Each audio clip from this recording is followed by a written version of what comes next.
Alright, we are live, ladies and germs. So, today's race at Phoenix. Kinda It was not great, but it wasn't terrible either. It was just kind of unremarkable. Unless you're counting all of the speeding penalties that happened in this race, which there were a lot. And some drivers had to come back not once, but twice from speeding penalties. And actually did a pretty damn good job as a result. So, let's get into it. This is the fuel.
What's happening, ladies and germs? This is the Packer Man, and welcome to tonight's live review of the Instacart 500 at ISM Speedway in Phoenix here on the Fuel. It is Sunday, March the 14th, 2021. We're 2 weeks away from the Bristol Dirt Race, which is certainly going to be, I think, one of the most anticipated races of the entire season. But we'll get to that when we get to it. So this is our 75th edition of the Fuel. The title of tonight's review: The cream finally rises to the top. And that's very true, because the first four races we saw a lot of kind of underdogs and a lot of not so established stars, at least not yet, as far as like guys like Christopher Bell and William Byron is concerned. And you have guys that are basically on their way back up to the top, like a Kyle Larson. But a race like this saw a lot of the well-established stars, guys like a Joey Logano, a Chase Elliott, Martin Truex Jr. They basically made their way to the front of the field and was a threat pretty much the entire day. And we're going to be getting into all that here in a second. I just got to do some things real quick, so I'm running a wee bit behind, but okay, I think we're ready now. Whew. So, my first thoughts on this race. I mean, it was alright. I mean, it wasn't like spectacular. I mean, it's just, I don't know. There were certain parts that were actually really good, like the end of stage 1 was actually really good, but stage 2 was really boring. And stage 3 had some things, but once again, we didn't really have that, uber spectacular finish.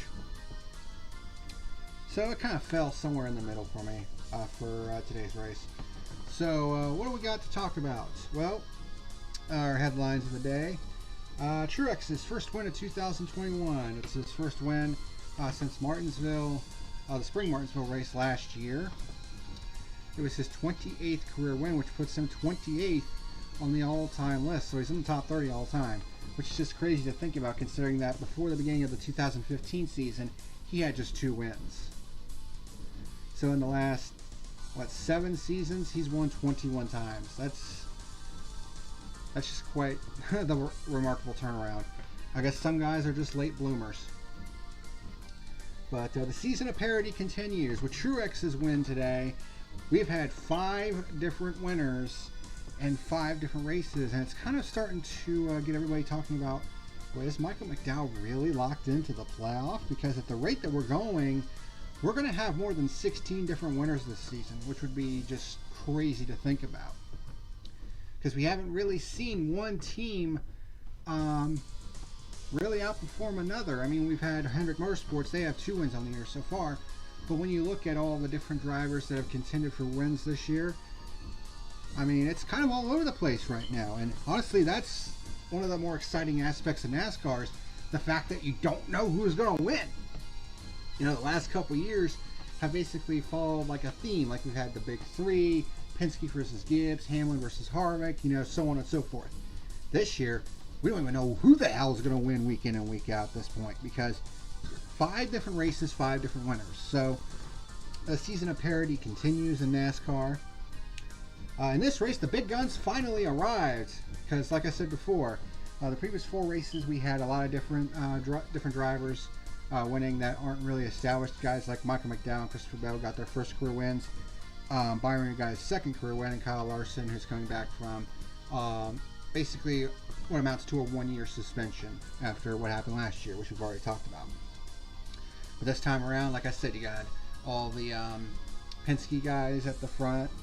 Chase Elliott was good early on. Truex, of course. Harvick, he was kind of good, but wasn't really a threat for the win, which is just kind of crazy considering the fact that he has 9 career wins there. It seems like ever since they moved the front start-finish line to the front, to the backstretch near the dog leg, it just hasn't been the same since. I mean, I don't know if that has something to do with it, but I mean, he's just not been the dominant factor at Phoenix that he used to be. But the big headline of the day is speeding penalties. There were a lot of speeding penalties in this race. I mean, I think it was in double digits we had speeding penalties. Some guys got caught for speeding twice, like a Kyle Larson, and had to basically recover twice from speeding penalties. And I think he still ended up with a top 10 or even a top 5 finish, if memory serves me correctly. But there's going to be some other stuff to talk about, including I'm going to lay some criticism on one particular driver and my reasons why. I'm not going to be like I'm not going to be like super duper hard on him like I would usually be, but I mean, we'll get to that when we get to it though. So let's go ahead and get into this review of the Instacart 500 at Phoenix. So the stages broke down like this. Stage 1 was 75 laps, Stage 2 115 laps, and then the final stage was 122 laps. So a little bit of a uneven kind of balance for this race, but when it's 312 laps, I mean, it's kind of hard to get that balance.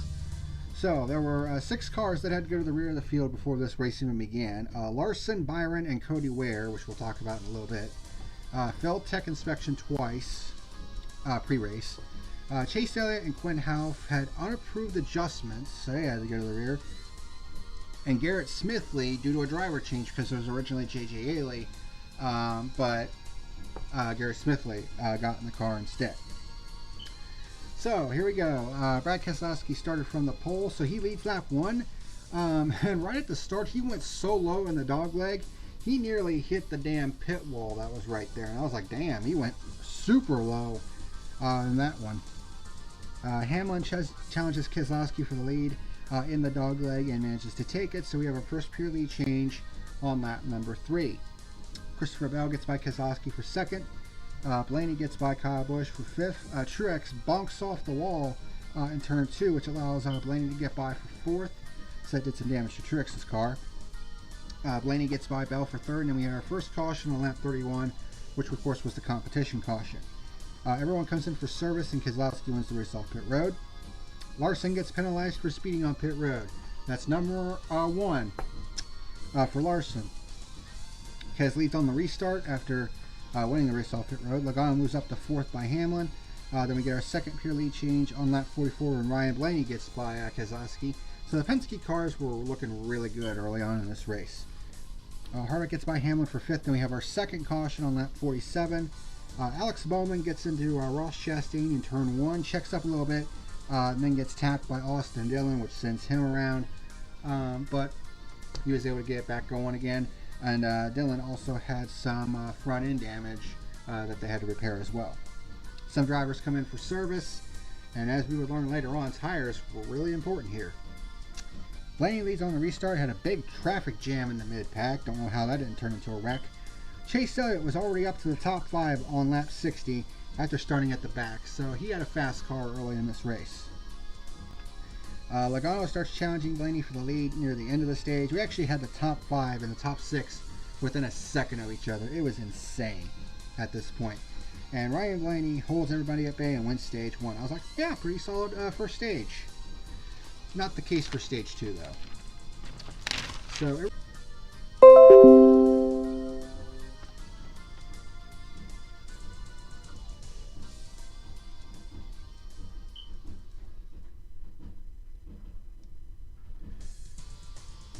okay, so OBS kind of disconnected for a second there. God damn it. Alright, give me 1 second here.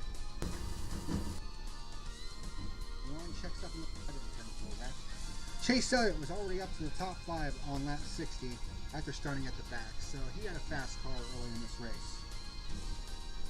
Logano starts challenging Blaney for the lead near the end of the stage. We actually had the top 5 and the top 6 within a second of each other. It was insane at this point.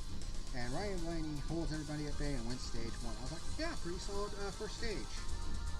Not the case for stage 2, though. So, alright, so evidently it cut off right at the end of stage 1. That's kind of fucking annoying. Now, OBS just randomly disconnected for a second there. So, yeah, kind of irritating. But I figured out where it cut me off at. So, it's basically the start of stage 2. Everyone came in for service. Logano wins the race off pit road. So we get to stage number 2, which is 115 laps. So Logano leads the start of stage 2. Let's try this again. Hazards of live streaming. Harvick tries to dive under Keselowski going into turn 1, but it doesn't quite work out. And then we get our third caution on lap 89 when Anthony Alfredo gets completely cleaned out by Cody Ware off turn 2, sending both cars into the outside wall, which would end both of their days. I'm going to pause right here for a second because I have got to basically talk to Cody Ware a little bit here because that did not look good at all. Like, alright, just to give you an idea, let's switch over to my desktop here real quick, and we'll go to Twitter. So, Cody Ware tweeted out at 5 o'clock Eastern Standard Time, racing on the lead lap and our day ended by a damaged lap car. Great race car by Ware Racing, number 51 team, excited to keep digging. And of course he was being a little bit snarky with some of the people who were basically telling him, well, you dumped him, dude. And it's like, well, the last 2 seconds of the incident, everyone has it figured out. Here's the problem, though, and I believe there's a video here. Hopefully this doesn't fucking mute the VOD. So, I'm going to take this full screen real quick. So, let's watch this happen. Okay, so right here is where the incident takes place. There's Anthony Alfredo, and there's Cody Ware. I mean, from this angle, it just looks like Cody Ware just completely cleans Alfredo out. So, I mean, just from that perspective, I mean, that was just Cody Ware using his car as a cruise missile. And there was nothing on his radio to indicate that he had any kind of mechanical problem or anything else. It just looked like he just completely fucking wrecked him. Which is just absolutely ridiculous. You know, and then he tries to blame it on Anthony Alfredo, which, again, kind of ridiculous. So, here's what he then tweets out. Been having some bad mental health issues the past couple of weeks. Staying strong and digging. Social media is just toxic, and I don't care what you think happens at a track. Everyone cares about mental health and people until something happens, and then it's just hate. Taking a break for now. So he talks about, social media being toxic, and then he tweets this out. Because then he delivers YouTube, says take all the time you need, keep your head up. Basically, because before that, because he was basically like talking about, well, Ware Racing, talking about being on the lead lap. And then Cody Ware's like, perfect example of someone talking shit, and now all of a sudden it's thoughts and concerns. Disgusting people. So, and there's the tweet he was talking about. Ware Racing calling someone else a lap car is the most ironic thing I've ever seen. He wasn't really referring to Cody Ware in that context. He was referring to Ware Racing in particular. So, yeah, and there are some people that were basically calling him out on it. And look at this, dude. I mean, this doesn't really put you in a good light, Cody. I'm just going to be completely honest here. Let me switch back to camera view. Cody, those tweets that you just put out, it just makes you look like a fucking idiot, dude. This is so... And look, I realize that you've been going through some, mental health struggles recently, and the last thing I would want for you is to go through those mental health struggles. That's the last thing I would wish on anybody. But here's the thing. You cannot use that as an excuse for shitty driving. That just does not, that's not how this works. Okay? You think, well, people, think they know everything just from watching a video. We have two eyes and a fucking brain. Okay? And you have not indicated anything, whether it was a mechanical issue that caused it or anything else of that nature. You have not done anything to absolve yourself of just using your car as a weapon. I mean, you were the one who basically went down into turn 2, cleaned Anthony Alfredo out, and you're blaming him for ending your day? I mean, that's kind of ass backwards, dude. And then you try to, bring up the mental health issues and shit. It's like, you can't use that as a shield against criticism. And judging by what we saw, what else can I say? Okay, you can't use mental health as an excuse against criticism. You can't use it as a shield. Because when you do something crappy on the racetrack or you have really shitty driving, you deserve to be called out on it. That's just bottom line. No ifs, ands, or buts about it. And again, I don't want you to have any mental issues or anything of that nature. That's the last thing I would want for you. So if you,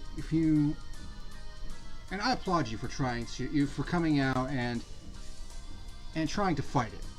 Try to say, yeah, I'm trying to fight through this and, all that good stuff. And trust me, I want to see you get better, and I want to see you improve on the racetrack, and I want to at least see Ware Racing get to a point where they're not in the way. If they're somewhat competent, then fine. I will give them credit where credit is due. But when you fuck up on the racetrack, I gotta put the criticism hat on, I gotta call it like I see it, and from what I saw in that clip, you pretty much used Anthony Alfredo as your own personal brake. I mean, you basically arca braked right into him. I mean, what else am I supposed to say? And trying to use mental health as an excuse for shitty driving is just not going to get it, dude. In fact, it's only going to make the hate even worse. So my advice to you is, don't. Own up to your fuck up, and let's move on. Okay? That's all you had to do, and all you did was just fan the flames. Everybody's going to be criticized for shitty driving, dude. You're no different. You might be low down on the totem pole, but honestly, it doesn't matter what level of driver you are, whether you're a cup champion or you're a rookie, you fuck up, you're gonna get an earful. And rightfully so. And that's all I've got to say about that. Moving on. So it looks like the stream has stayed alive. So, well, OBS has, hopefully. But moving on. So Logano leads on the restart. Elliott gets by Hamlin for the 4th position, then by Keselowski for 3rd. So Elliott was on his way towards the front. Larson and Hamlin start battling back and forth for the 5th position. Bell starts to backslide a little bit, going back to 10th on lap 111. Larson gets by Elliott for the 3rd position. Keselowski gets by Elliott for 4th, and it doesn't look like the 9 had a long run car at this point. Larson gets by Blaney for 2nd, but was 3.5 seconds behind Logano at this point. Hamlin gets by Elliott for the 5th position, but it was at this point that Truex started coming towards the front. I believe it was either during the last pit stop or right before the end of stage 1 when Truex's team decided to put something, I think they put like a spring rubber in, because they were on pit road for an extended period of time working in the left rear wheel area, and I think they put a spring rubber in, and the car handled a lot better, and he was coming towards the front at this point. So Elliott and Kyle Busch continue to backslide. Kez, Harvick, and Elliott kick off green flag pit stops on lap 141. Logano pits from the lead on lap 143, and it was at this point that Larson gets hit with his 2nd speeding penalty. This one was even worse because it was under green. And then Kyle Busch gets hit with an uncontrolled tire penalty. So this was basically the downslide for Kyle Busch. I mean, he had a shitastic day following this penalty. Logano cycles back out with the lead, passing Corey LaJoie, who was staying out on a long run stretch. Truex gets by Blaney for 3rd, and then by LaJoie for 2nd. Hamlin gets by Keselowski for 4th, and then by Blaney for 3rd. Truex starts quickly closing on Logano for the race lead at the end of the stage, because Logano was kind of getting caught up in some lap traffic that was actually getting back around him because they were on slightly fresher tires. Like Ross Chastain and Daniel Suarez in the 99 car. But he does hold on and win stage number 2. Pretty boring stage, other than some penalties that happened. Everyone comes in for service. Logano wins the race off pit road. And on this pit stop, Chase Elliott, Eric Almirola, and Ross Chastain were caught speeding on pit road.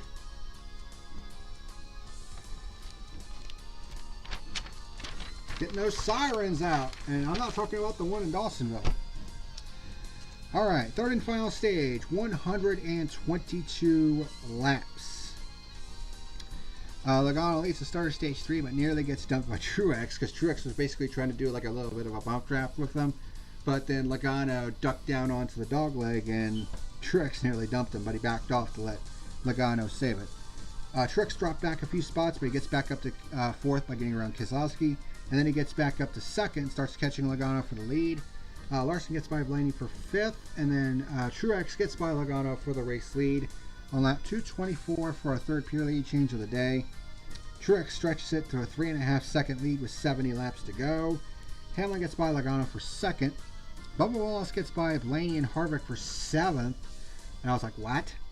So Wallace looked like he had a fast car, and it looked like he was going to get his first top 10 of the season. We'll get to that in a minute. Byron kicks off green flag stops with 64 laps to go. Truex pits from the lead with 59 to go. And then Reddick gets caught for speeding. And I was like, man, lots of speeding today. Kyle Busch smacks the wall in turn 2 and has to pit for repairs. And then he gets burned by the 4th caution of the day on lap 260 when Tyler Reddick cuts down a right front tire, probably from wall damage. Didn't look like there was any debris. Got the car off the track pretty quickly. So I didn't really see a need for this yellow. I mean, I think it was just NASCAR, jumping the gun a little bit, but that's just me. Everyone comes in for service. Logano wins the race off pit road.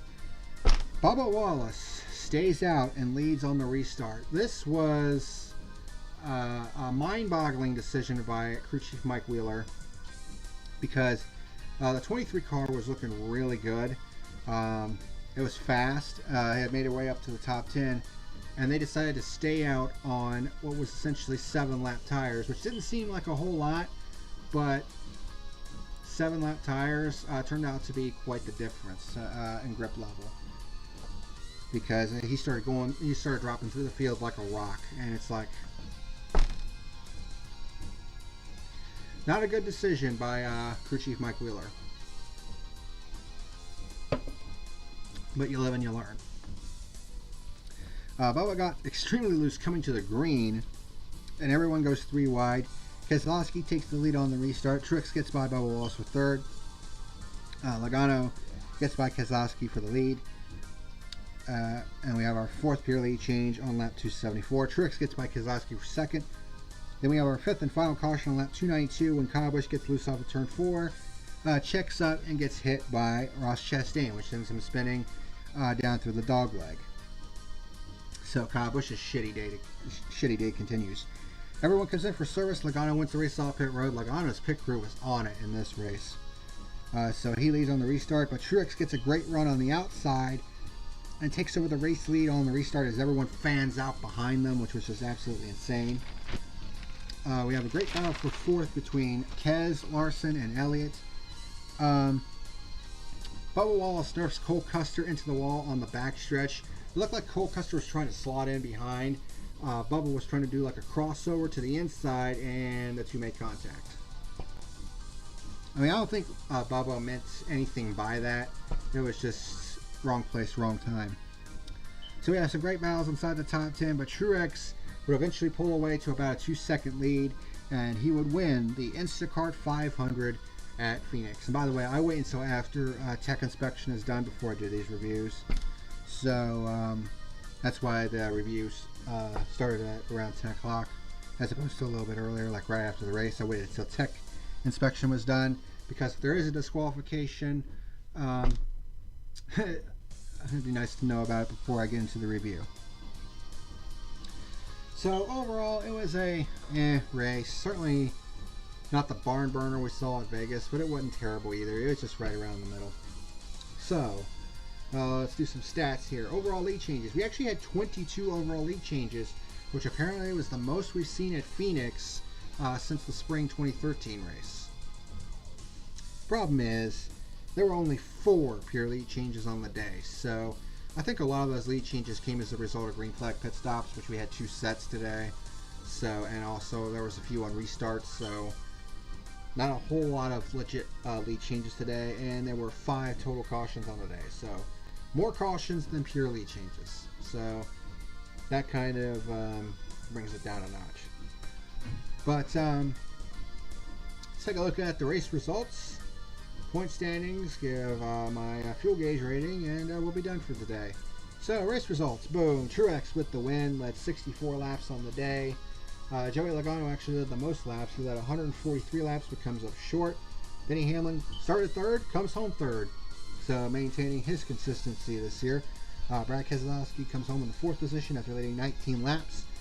Chase Elliott in the top 5 after having to start from the rear. Kevin Harvick had to start 18th, finished 6th. Kyle Larson from the back to the front 3 times, ends up with a top 10 run. William Byron, Christopher Bell, and Ryan Blaney rounds out the top 10. Of course, Blaney won the first stage and led 35 laps, but after stage 2 wasn't really that much of a threat in the long haul. Point standings after 5 races. Denny Hamlin continues to lead the way. He has a 39-point edge over Brad Keselowski.